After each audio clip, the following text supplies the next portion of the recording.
오늘은 귀한 시간 귀한 말씀을 통하여서 희생 제사를 드리니 라는 제목으로 하나님의 귀한 말씀을 함께 나누고자 합니다. 제가 2012년 5월 달에 담임 교육자로 추대된 이후에 2013년 1월에 담임 목회를 처음 단독으로 시작하면서 주님이 주신 감동으로 세운 제 목회의 첫 5개년 계획은 건강한 교회를 세우자 하는 것이었습니다. 그래서 우리 교회 주보에 이미 게시된 바와 같이 건강이라는 영어 단어, 헬스라는 그 영어의 단어 약자를 5가지 형태로 나누어서 매년 이것을 기조로 제 목회를 감당하였었습니다. 첫 해에는 이제 헬스의 첫 자인 H를 약자로 해서 힐링, 예배로 회복하는 한 해다. 그래서 예배 회복에 주력하였고요. 두 번째 해에는 E를 첫 자로 해서 에너지, 그래서 영향력 있는 성도를 키우는 교회, 이렇게 해서 감동으로 일하는 한 해로 목회를 감당했습니다. 세 번째 해에는 이제 AG를 뜻하는 A를 기조로 해서 다음 세대를 준비하는 한 해로, 네 번째에는 롱의 약자로 지속적으로 성장하는 교회로, 다섯 번째에는 TH의 약자로 트로스로 해서 예수 그리스도를 통하여 소통하는 교회로 제가 목회를 감당하였습니다. 2013년부터 건강한이라는 뜻의 영어 단어 헬스의 철자에 따라 정한 5개년 계획은 지금 돌아보면 놀랍게도 하나님께서 하나하나 시기적절하게 이루시는 역사의 현장이었는데요. 예를 들면 우리 교회는 2013년부터 죽어있던 예배 분위기가 살아나기 시작했습니다. 2014년도에는 영향력 있는 성도를 키우자라는 그 목표를 가지고 2013년 첫 해에 1월 달에 이제 미션 트립 아이들 해외 선교를 보내기 시작해서 올해로 6년째 개도국과 선진국을 병행하여 아이들을 보내고 있고요. 그때 그 해부터 시작한 다음 세대들을 위한 장학금과 비전 헌금 등은 2015년까지 꾸준히 모여졌었습니다. 그리고 2016년에 지속적으로 성장을 거듭하여서 교회의 침체기를 이기고 장로님을 2분 새로이 세우게 되었고요.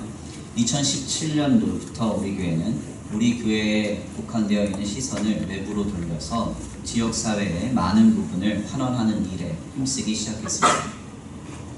실상 돌아보면 제가 주도 면밀하게 사역한 것은 아닌데 하나님이 하셨다라고 밖에 인정할 수 없는 그런 은혜의 현장이었음을 고백하지 않을 수 없습니다.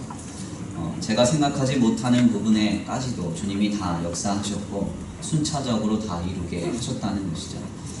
사실 2017년에 5개년 계획이 맞춰지게 되었을 때에 제게 내심 걱정거리 하나가 있었습니다. 그것은 무엇인가 하면 이제 5년은 헬스라는 영어 철자를 가지고 5개년 목회를 잘 때웠는데 2018년부터 5년 동안은 어떤 단어를 기조로 목회를 해야 될 것인가 잘 떠오르지 않는 것입니다. 결국 이렇게 저렇게 좀 고민하면서 기도하다가 떠올린 단어가 퀀텀이라는 단어였습니다. 퀀텀이라는 이 단어의 뜻은 양자도약이라는 뜻인데요. 대약진 혹은 대진전, 대도약 이런 뜻을 담고 있습니다. 사실 이 단어를 저희 교회의 목회 5개년 계획의 기조로 삼은 이유는 다른 데 있지 않습니다. 너무나 유치하게도 이 단어가 그냥 멋있어 보였습니다. 그래서 그냥 그렇게 선정하게 됐습니다. 사실 그 한동일 교수님이 쓰신 이제 라틴어 수업이라는 책에 보면 모든 위대함은 유치함에서 시작된다 그러잖아요.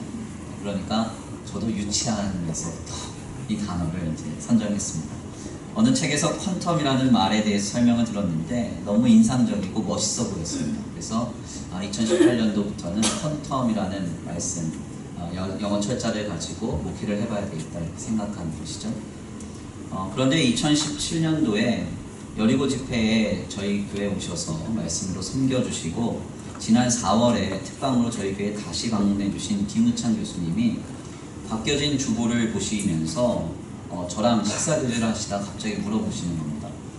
목사님, 혹시 앞을 내다보시고 5개년 계획을 퀀텀으로 하신 것입니까? 이렇게 물어보세요. 2017년도에 저에게 오셨을 때보다 지금 올해 4월에 오셨을 때 교회가 너무 많이 바뀌어 있어서 그것을 이제 인상적이게 보시고 저보고 미리 예언의 은사가 있어서 미리 내다보고 이걸 했느냐 이렇게 물어보는 것입니다. 제가 이 질문을 받고는 사실 조금 내심 깜짝 놀랐습니다. 실상 우리 교회는 작년 2018년도에 가장 많은 변화를 겪었습니다. 성도의 수가 갑자기 늘어난 것은 물론이고요. 지난 37년간 저희 교회가 사택과 예배당으로 나눠져서 사용되었었는데 사택으로 사용하던 공간을 최초로 교육기관 공간으로 리모델링하면서 교회 전체 공간을 예배관 및 교육관으로 사용하게 되었고요. 2018년 그 당해에 장로님을 2분이나 더 세우게 되어서 교회 역사상 최초로 장로님이 4분이 되는 역사를 이루었습니다. 예, 뿐만 아니라 저희 교회 역사상 최초로 일부 예배를 드리게 된 해가 2018년이기도 하고요. 그래서 교회 내외적인 전폭적인 변화가 있었던 해가 작년이었습니다. 말 그대로 퀀텀, 그러니까 양자도약의 한 해였죠.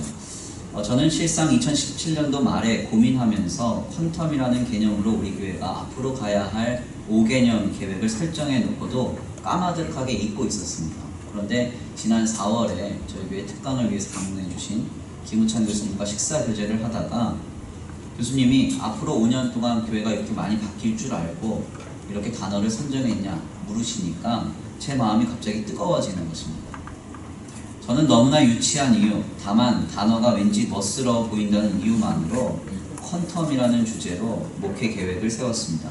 그리고는 까마득하게 잊고 다만 정신없이 목회만 하였습니다. 그런데 하나님은 제가 은연중에 계획한 모든 것을 하나도 땅에 떨어뜨리지 아니하시고 하나하나 다만 이루어 주셨던 것입니다. 전적인 하나님의 은혜였습니다. 이렇게 하나님의 계획과 섭리는 신묘합니다. 우리가 주님 안에서 신실하고 진실하며 거룩한 중심으로 지금 우리의 삶을 세워간다면 하나님은 반드시 우리에게 일하신다는 것입니다. 올해 우리 교회의 표현은 믿음을 회복하는 한 해입니다.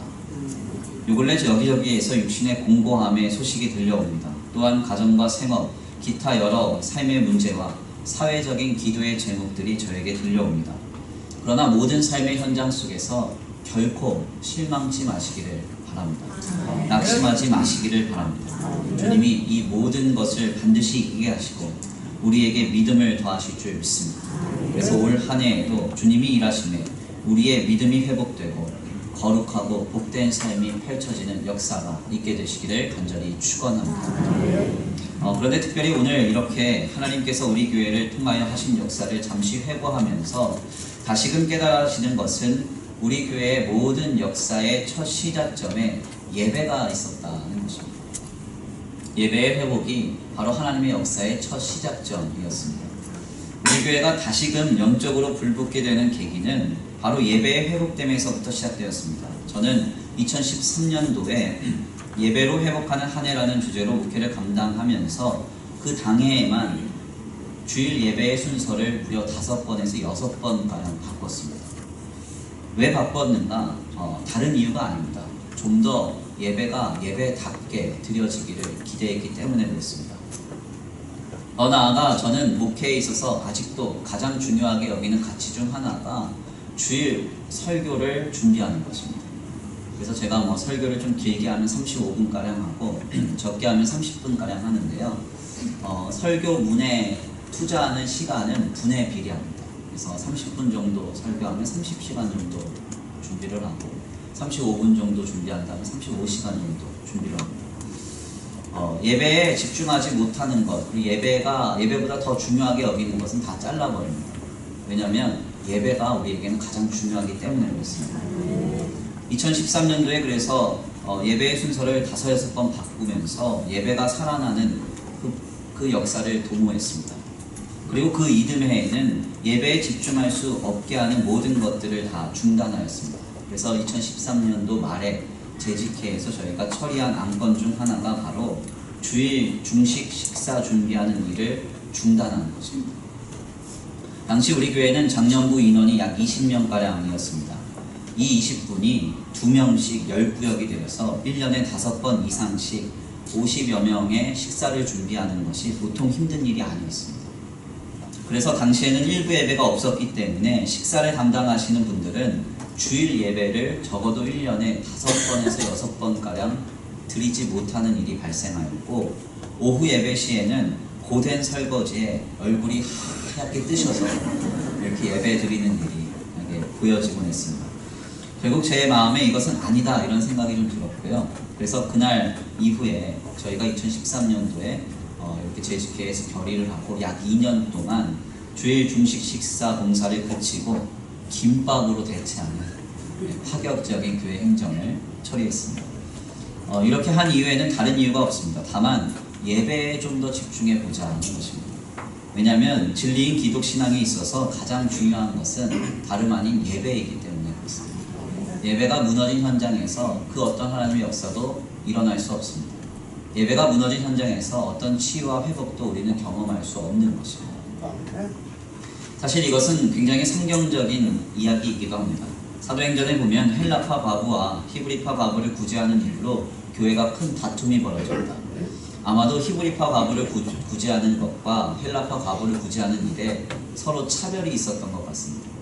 그래서 이 일로 인해서 교회가 큰 싸움이 벌어지니까 결국 사도들이 크게 깨닫게 됩니다. 어떻게 깨닫게 되느냐? 그래, 교회 안에서 차별은 있어서는 안 돼. 절대 차별하지 말자.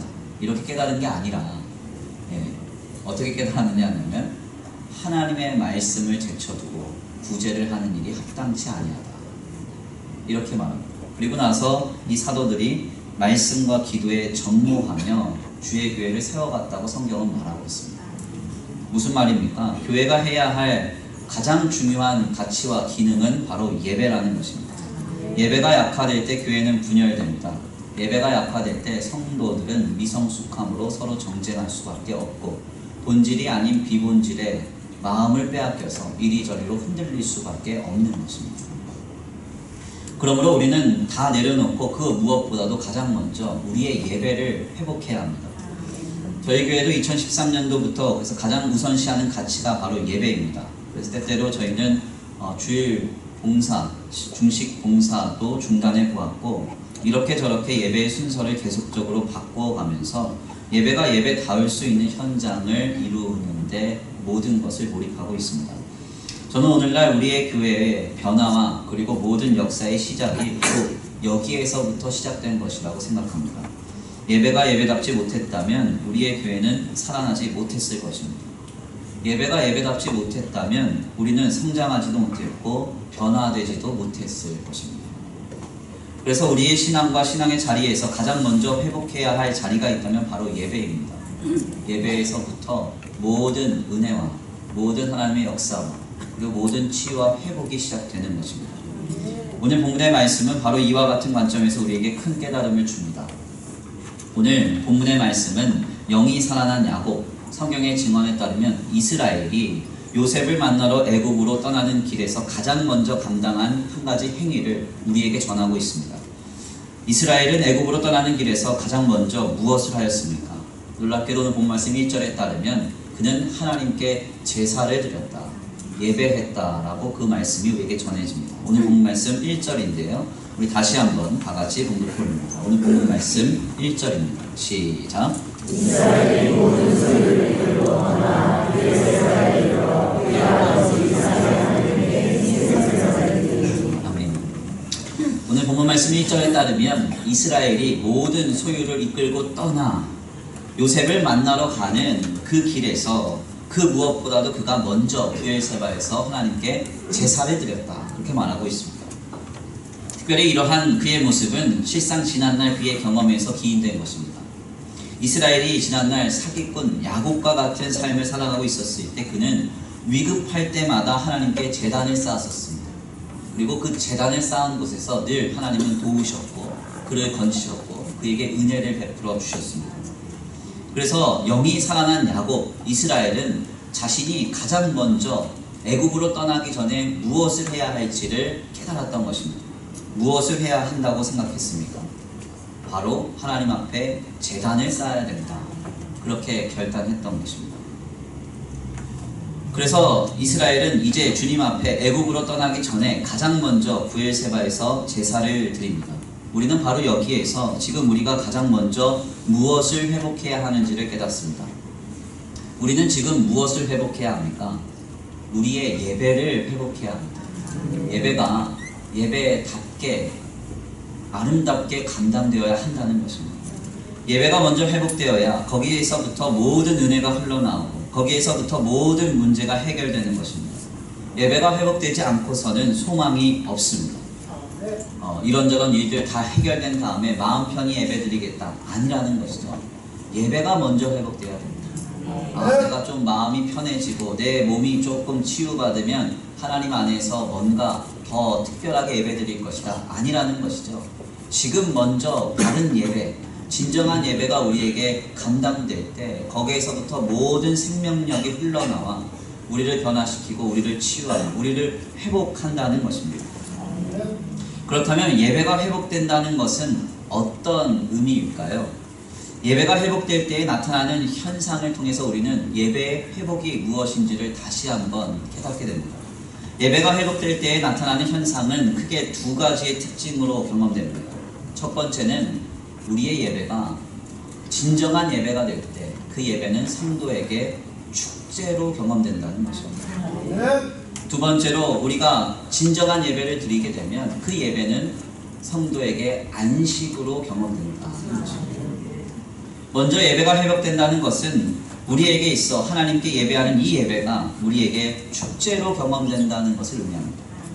본래 이 축제라는 영어말 페스티벌이라는 이 말이 성의를 뜻하는 페스티벨리스라는 라틴어에서 온 것입니다. 그러니까 이 예배는요 마땅히 축제여야 한다는 것이죠. 왜 예배가 축제여야 합니까? 예수 그리스도를 통하여 우리를 구원하신 하나님의 역사가 우리에게 확증되었으므로 그 구원 안에서 뛰놀며 즐거워하는 자리가 바로 예배라는 것입니다. 그래서 예배는 마땅히 축제인 것입니다. 축제는 한 가지를 전제하죠. 그것이 무엇입니까? 바로 기쁨입니다. 즐거움입니다. 우리의 예배는 하나님이 우리에게 이미 예수님을 통하여 확증하신 구원과 그분의 사랑을 보이셨으므로 그 안에서 늘 즐겁고 기뻐하는 자리로 경험되어야 하는 것입니다. 그래서 한 주간 마음이 답답한 일이 있다 하더라도 예배에 딱 나오는 순간 넘치는 기쁨이 우리의 번민을 사라지게 만듭니다. 마음이 곤고하여도요 어려운 시기를 지내고 있다 하여도 예배의 자리에 오는 순간 세상이 줄 수 없는 정말 하나님이 주시는 압도적인 희락이 우리를 사로잡는 것을 경험해야 한다는 것입니다. 여기서 더 나아가 두 번째로 예배가 회복된다는 것은 성도가 예배 가운데 잘 쉰다, 즉 예배 가운데 편히 안식을 경험하는 것을 의미합니다. 본래 우리가 드리는 주일의 개념을 우리는 흔히 구약의 안식일에서 찾습니다. 유대인들은 예수 그리스도를 믿지 않기 때문에 여전히 토요일을 그들의 안식일로 지냅니다. 그러나 우리는 예수님의 그리스도 되심과 그분의 십자가와 부활을 통한 우리에게 확증된 구원을 믿기 때문에 초대교회의 전통에 따라서 예수 그리스도의 부활 후 첫날, 즉 주일에 우리는 예배하는 것입니다. 그러나 여기서 중요한 한 가지 공통점은 우리의 예배는 바로 안식일의 기원이 되었다는 것. 안식일에서부터 시작됐다는 것입니다. 그래서 성도는 예배 가운데 마땅히 쉼을 누려야 합니다. 안식을 누리는 것입니다. 예배를 드리면 마음이 편해지는 것입니다. 막 이리저리 생각도 많고 복잡하고 어떤 생활의 염려로 마음이 어두워졌다가도 이곳에 오면 모든 지각에 뛰어난 그리스도의 평강이 우리의 마음과 생각을 지키는 역사가 시작되어야 한다는 것입니다. 그렇다면 우리가 여기까지의 말씀을 나눌 때 우리 스스로에게 한번 이런 질문을 해보겠습니다. 지금 주님을 예배함이 기쁘십니까? 너무 즐거우세요? 입은 아멘인데 표정은 아멘이에요. 지금 우리가 예배할 때요 편히 쉬는 느낌이세요? 안식하는 느낌입니다. 오늘 우리의 예배가 축제요 안식으로서 경험되고 있는가? 이것을 다시 한번 우리 스스로에게 물어볼 필요가 있다는 것입니다. 제가 가만 성도들을 보면 주일 하루 주님 앞에 예배함이 매우 어려운 분들이 계십니다. 표정이 어두워요. 그리고 예배 드리는 것이 힘든 일처럼 느껴집니다. 사람은 꼭 말하지 않아도 압니다. 비언어적으로 다 풍겨나오거든요. 또 어떤 분들은 주님 앞에 주일 하루를 드림이 이것이 노동처럼 보이시는 분들도 계십니다. 그래서 이제 나가실 때 저랑 인사할 때 제가 늘 말씀드리잖아요. 인사하는 분들 중에서 정말 예배 가운데 충만한 분들을 나가면서 기쁨으로 목사님 은혜 많이 받았습니다 이러면서 인사하시는데, 어떤 분들은 딱 굳어진 표정으로 아이고 수고하셨습니다. 거기에 담겨진 의미는 뭐냐면 나도 예배 드리는 날 힘들었다는 거죠. 나도 수고했고 목사님도 수고했다는 거죠. 물론 이렇게 했다고 해서 또 나가면서 다 은혜 받았습니다 그러면 안 됩니다. 일부 예배 드리신 분들은 다 나가면서 은혜 받았습니다 그래서 나가더라고요. 중요한 점은 우리의 예배가 축제가 돼야 되는데 축제가 아니라는 거예요. 우리의 예배가 노동이 아니라 쉼이 돼야 되는데 노동이 될 때가 있다는 거죠. 제가 지난 수요 기도회 때에도 잠시 말씀을 나눴지만요, 우리 젊은 세대들이 가는 콘서트장을 가보면 그 콘서트장 입구에서 들어가기 전에 그 아이들이 어떤 표정으로 그 콘서트장에 들어가려고 서 있습니다. 엄청 상기돼서요, 흥분해가지고 너무 기대가 가득한 표정으로 그 콘서트장에 서 있잖아요. 또 이제 콘서트장에 들어갔다 나올 때는 또 어때요? 정말 많은 기쁨을 누린 표정으로, 속 시원한 표정으로 나오잖아요. 우리의 예배는 그렇지 않다는 거죠. 세상 가서 콘서트만도 못합니다. 여기 들어오시면서 막 상기된 표정으로 오늘 은혜 받아야지 이러면서 그 표정이 묻어나서 오신 분들 많지 않죠. 나가면서도 가벼운 발걸음으로 나가시는 분들 많지 않다. 자, 일부 예배 때 잠깐 말씀드렸던 얘기인데요, 제가 예전에 다른 교회에서 사역할 때 정말 조용한 권사님이 계셨어요. 아주 조용하면서 항상 교회에서 이렇게 진중하고 자리 다 잡고 무게감 있는 권사님 계셨는데, 어느 날 그분이 자기가 콘서트 간 영상을 보여주시는데 저 깜짝 놀랐어요. 그렇게 은혜를 받으시나요? 교회에서 한 번도 못 봤던 표정이 거기서 나옵니다. 그래서 그때 엄청 도전을 받았습니다. 중요한 것은 무엇입니까? 우리의 예배는 축제가 되어야 한다는 겁니다. 우리의 예배는 안식이 되어야 한다는 겁니다. 우리는 예배를 할 때 그와 같이 예배하지 못할 때가 많습니다. 예배를 드리는데 기쁨이 없습니다. 예배를 드리는데 쉼이 없습니다. 예배를 드리는데 피곤하신 분들이 너무 많아요. 앉아서 드리는데 왜 피곤할까요? 전 서서 드리는 거예요. 우리 2부 찬양단은 수요일날 밤새도록 연습하고, 성가대도 아침 일찍부터 와서 막 연습하고, 가만히 앉아서 예배 드리는데 이분들보다 왜 더 피곤할까요?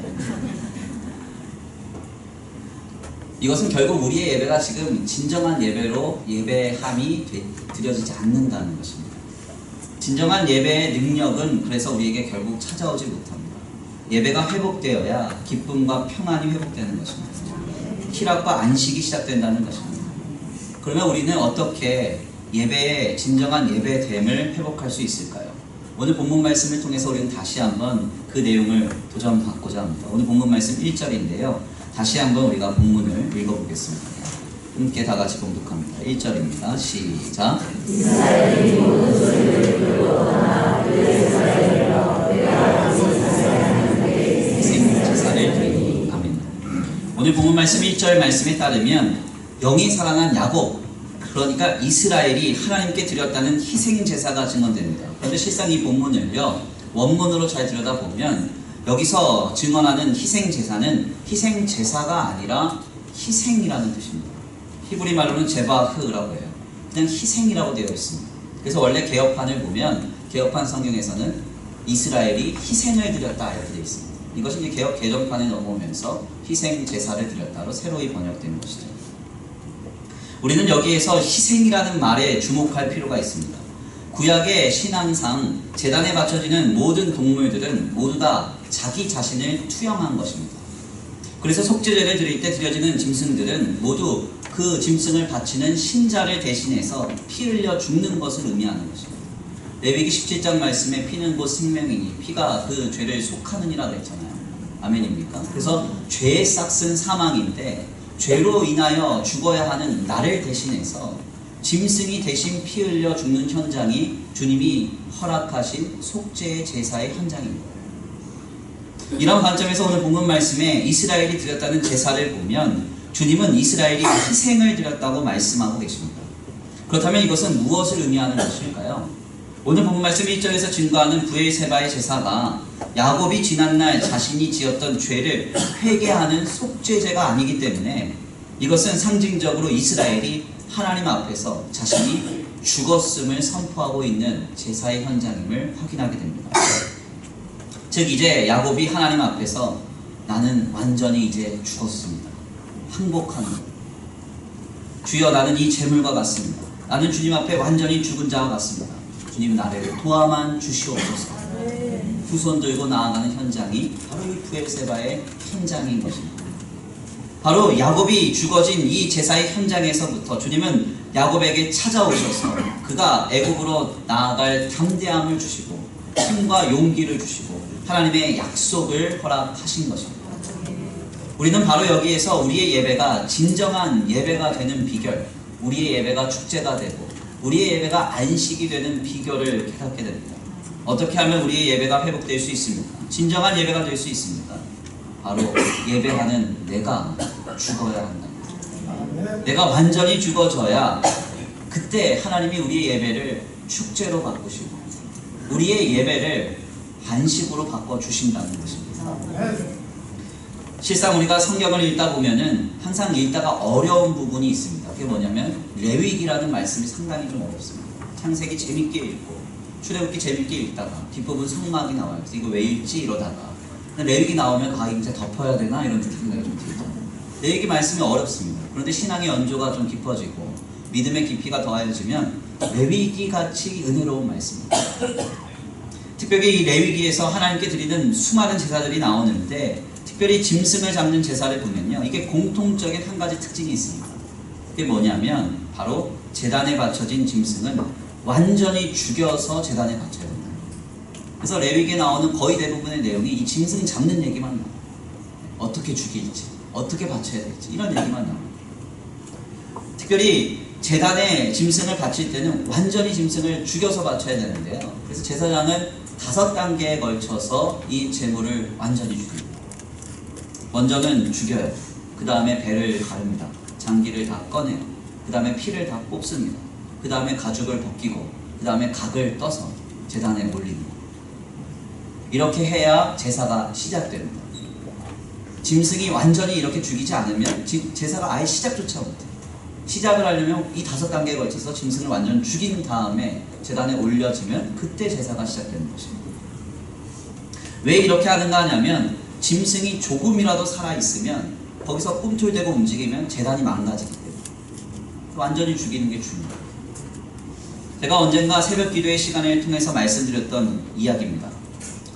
제 주변에 보면은 가끔 닭을 무서워하는 분들이 있어요. 닭 트라우마 아세요? 닭 트라우마. 근데 이 닭을 무서워하시는 분들 보면 그분들은요 닭을 너무 무서워해서 치킨도 안 먹습니다. 우리는 없어서 못 먹는데 그분들은 치킨도 안 먹어요. 그분들이 왜 닭 트라우마가 있는지 좀 봤더니 거의 대부분의 어린 시절에 닭 잡는 것을 목격하신 분들이 이런 트라우마가 많습니다. 닭 잡는 것. 이 닭이라는 이 동물이요 웬만해서는 완전히 죽이기가 쉽지 않습니다. 그래서 목을 잘라도 목 잘린 채로 날아다닙니다. 그리고 뜨거운 물에 확 담갔다 빼도 한동안 파닥거려요. 그래서 어설픈 사람이 닭 잡으면 난리가 납니다. 목을 딱 꺾었는데 놓치면 목 꺾인 채로 얘가 날아다닙니다. 그거 본 사람들은 이제 닭 트라우마가 생겨요. 그때부터는 치킨이고 뭐고 못 먹는 거죠. 무슨 말인가 하냐면 제단의 제물을 바쳐서 그 제사가 온전한 제사가 되려면 가장 먼저 그 제물이 완전히 죽어야 한다는 것입니다. 제대로 안 죽어서 조금이라도 꿀틀대면 그 제단이 난리가 납니다. 그래서 레위기 말씀에 계속적으로 반복적으로 증언되는 얘기가 바로 이 제사장이 5단계에 걸쳐서 제물을 죽이는 것. 먼저는 죽이고 그 다음에 배를 갈라서 장기를 다 꺼내고 피를 뽑고 가죽을 벗기고 각을 떠서 제단에 올려놓는 것입니다. 바로 여기서 깨닫는 바가 무엇입니까? 진정한 예배는 내가 살아있으면 안 된다는 겁니다. 자기가 살아있으면 안 된다는 것입니다. 내가 하나님 앞에 완전히 죽어서 천부여 의지 없어서 손들고 옵니다. 항복하면서 주여 살려만 주옵소서. 불쌍히만 여겨 주옵소서. 내가 이 예배가 생명이라 이곳에 주님 간절히 붙들고 나아가기 위해서 이곳에 왔나이다 하면서 나아갈 때 우리의 예배가 축제가 되고 우리의 예배가 안식이 되는 것입니다. 중요한 점은 우리는 웬만해서 죽어져서 예배를 잘 드리지 않는다는 것입니다. 여전히 내가 살아있어서 예배를 드린다는 것이죠. 내 지식, 내 경험을 의지하며 예배합니다. 옆에 있는 사람, 앞에 있는 사람 다 의식해가고 신경 써가면서 예배합니다.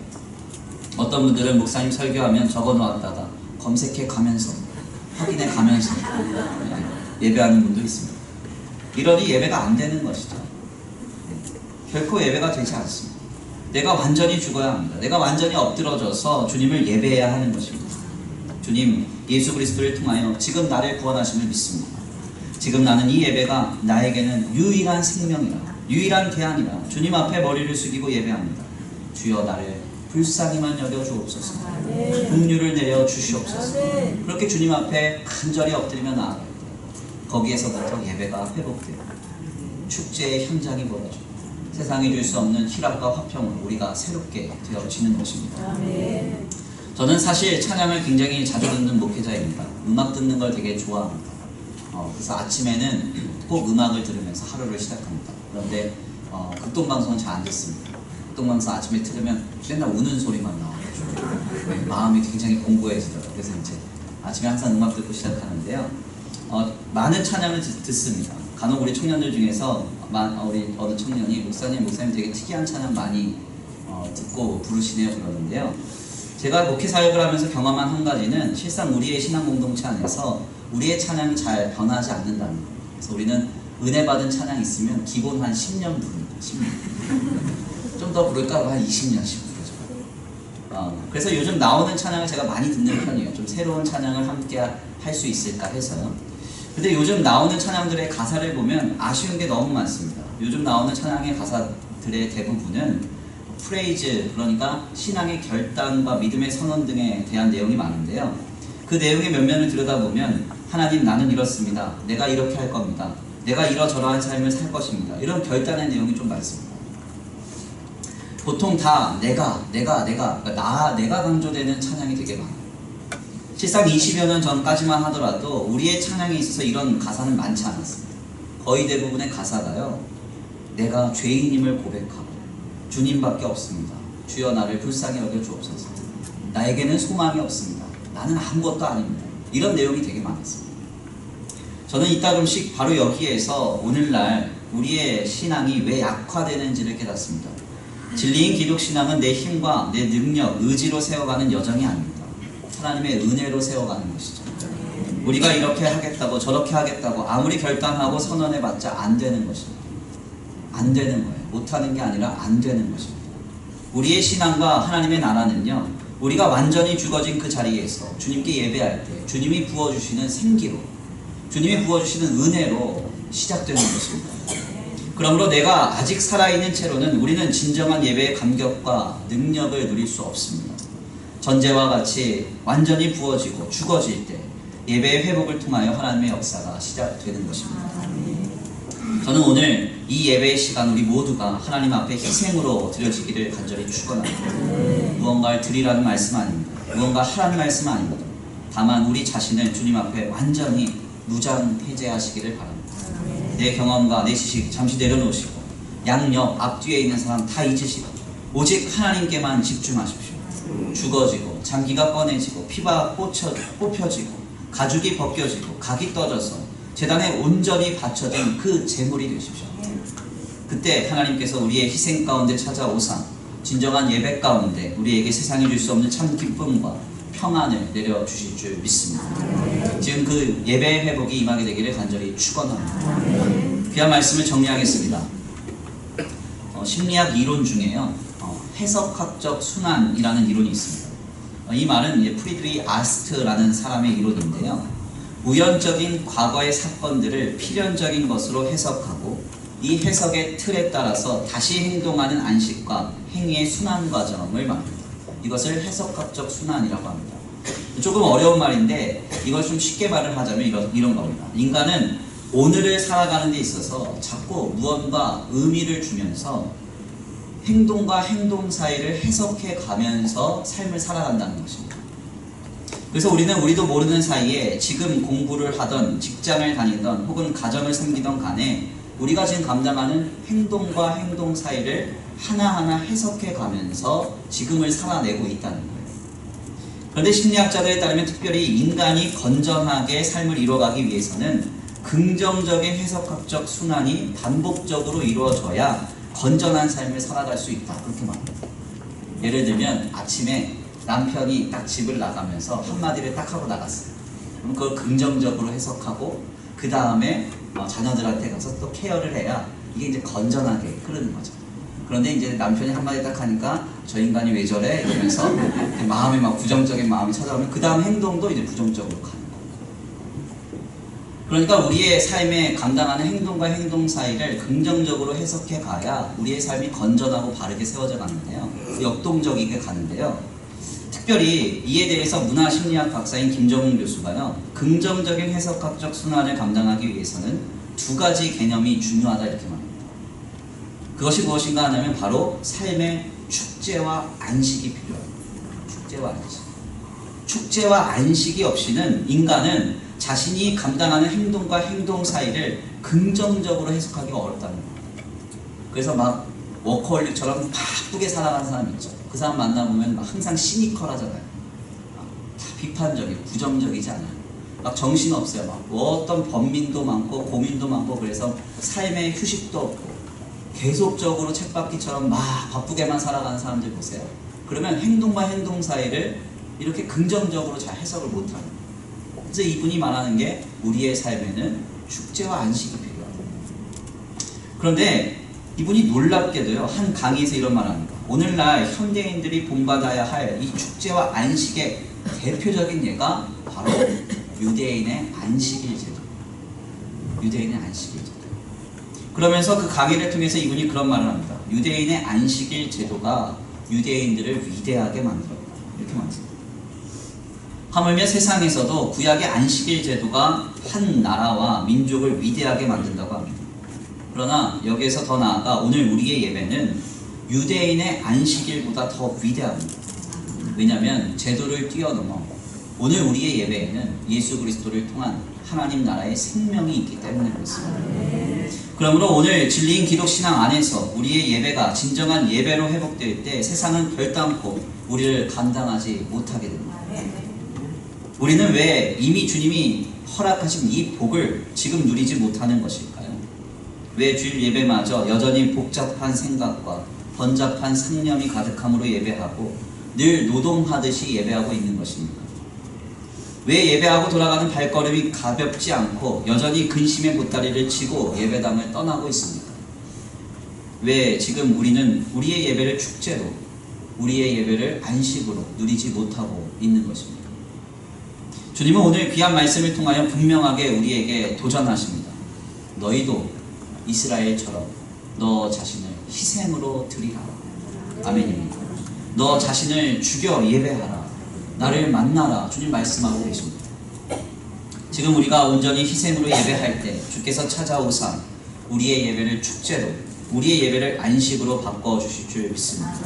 그리고 회복된 그 진정한 예배의 자리에서부터 세상이 줄 수 없는 희락과 평안과 위로와 힘과 소망이 우리를 사로잡게 될 줄 믿습니다. 그 역사의 주인공 되시기를 간절히 축원합니다. 우리 이 시간 다같이 찬양으로 결단하시겠습니다.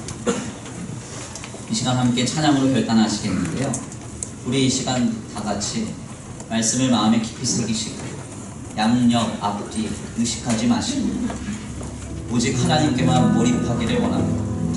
두 손 높이 드시고 하나님께 항복하며 나아가기를 원합니다. 주님, 나를 불쌍히만 여겨 주옵소서. 주님만이 소망이고 대안이었습니다. 예수 그리스도를 통하여 나를 구원하신 하나님 만나고자 이 예배당에 왔습니다. 주님, 지금 나를 만나 주옵소서. 우리의 예배가 진정한 예배가 되어 애국으로 내려가기에 두려워하고 불안해하던 야곱을 만나 주사 그에게 힘과 능력과 소망 주셨던 그 제단의 자리가 바로 오늘 우리의 예배의 자리가 되게 하여 주시옵소서. 우리 이 시간 다같이 결단하고 소원하시면서 귀한 말씀 붙들고 함께 기도 올려드립니다.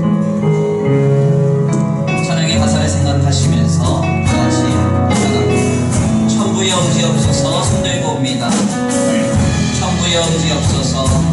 천능력을 지어서서 손들고 옵니다. 주나를 외면하시면 나가 어디 가리까. 내 죄를 씻기 위하여 이미 흘려주지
지켜주시사 예배를 축제로 예배를 진정한 안식으로 세상이 줄 수 없는 희락과 평강으로 아버지 충만케 되는 아버지 자리가 되게 하여 주시옵소서.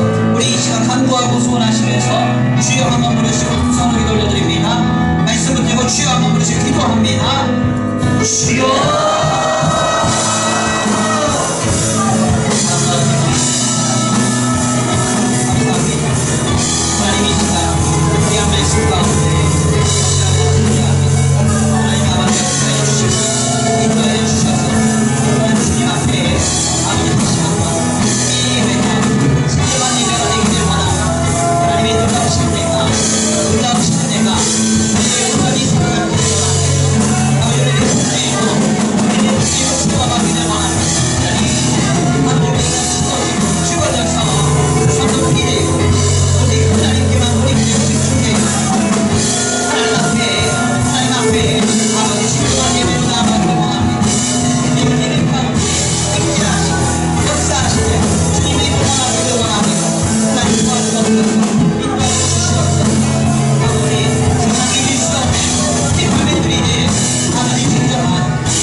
사랑과 은혜가 많으신 하나님 감사합니다. 오늘 귀한 자리에 주님 앞에 나와 영이 살아난 이스라엘이 하나님 앞에 희생을 드리는 브엘세바의 제사를 말씀을 통하여 목도하게 하심에 감사합니다. 하나님, 이스라엘은 주님 앞에 제사할 때 짐승을 희생하며 내어 바치기를 주님께 온전히 항복합니다. 주여 나를 불쌍히 여겨 주옵소서. 내게 긍휼을 내려 주옵소서. 두 손 들고 주께 나아갔습니다. 이때 주님은 이스라엘에게 찾아오셔서 세상이 줄 수 없는 힘과 위로와 소망과 평강으로 그를 지켜주신 줄 믿습니다. 하나님, 오늘 브엘세바의 그 제사가 오늘 우리의 예배의 현장이 되기를 원합니다. 우리가 예배할 때 하나님 오셔서 모든 지각에 뛰어난 그리스도의 평강으로 우리를 사로잡는 역사를 경험하게 하시고 세상이 줄 수 없는 희락으로 우리가 충만케 되는 역사가 있게 하여 주시옵소서. 모든 번민과 고민이 아버지 마음에 사라지게 하시고 아버지 각종 염려와 불안의 문제가 소멸되게 하여 주시옵소서. 아버지 사람이 할 수 없고 세상이 할 수 없사오니 이 시간 성령으로 찾아와 주셔서 주님만을 붙들고 철저히 죽어지고 낮아져서 주님 앞에 겸손히 머리 숙인 우리 성도들에게 주님께서 하늘의 강권적인 은혜로 주님 역사하여 주시옵소서. 하나님 특별히 육신의 질고와 아버지 고통의 문제 가운데 삶의 여러 번민의 현장에 놓여있는 성도들을 불쌍히 여겨 주시옵시고 주님 하늘의 공급으로 채우시며 돌보아 주시옵시고 주님을 소망하며 주님을 기대하며 주님을 간절히 붙들 때 하나님 주의 옷자락에 아버지 손을 뻗쳐서 옷자락을 쥔 그 여인이 12의 혈루병에서 나왔던 그 기적과 역사가 은혜로 임하여지도록 주님 붙들어 주시옵소서. 오늘도 귀한 자리에 나와 주님 앞에 귀한 예물 올려드립니다. 하나님 이 예물 쓰여지는 곳곳마다 영혼과 생명이 살아나게 하시고 하나님 특별히 주의 복음과 주의 나라를 위해서 가장 먼저 쓰임받는 복된 예물 되게 하여 주시옵시고 특별히 기대합니다. 하나님 아버지 가정과 생업을 돌보아 주셔서 아버지 하늘의 복과 땅의 복으로 주님 역사하여 주시옵시고 모두가 힘들고 고단하다고 하는 이 세대 가운데 주님께서 돌보시고 공급하시어 하늘의 영광 나타내는 가정과 생업 되도록 주님 복내려 주시옵소서. 도우시고 인도하시며 함께 하실 줄 믿습니다. 오늘도 예배하고 돌아가는 발걸음 안전히 거하게 하시고 한 주간 주님 안에서 승리할 수 있도록 우리 성도들의 모든 삶의 자리 위에 복의 복을 더하여 주시옵소서. 도우실 줄 믿고 감사함을 올려드리오며 사랑과 은혜가 많으신 우리 구주 예수 그리스도의 이름으로 감사하며 기도 올려드립니다.